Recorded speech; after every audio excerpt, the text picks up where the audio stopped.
Hello everyone, this is Cikgu Razali. So today I want to make a demonstration on how to make a transparent component in MIT App Inventor. For example, so when we press button 1, button 2 will be transparent. When we press button 2, button 1 will be transparent. So let's go. I want to show you how to make it. Okay, let's make a new project. So make a new project or use your existing project. For this demonstration, I create an AI file that you can download with the extension in the description of this YouTube video. So first of all, you need to import the extension. So on the left side, scroll down until you see the extension.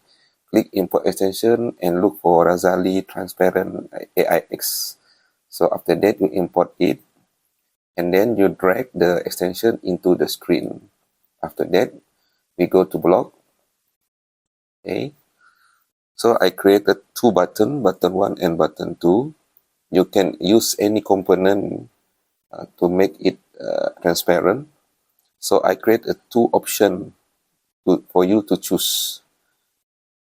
The first option is using a float value.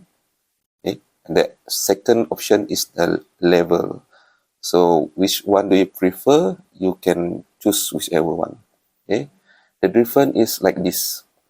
If you choose the opacity with the value, so if you want to make it transparent, so you need to enter 0.0. If you want to make it opaque, so you need to create integer number with 1.0. Okay, so if you want to make it transparent, so you can enter 0.5. The second option is using the level.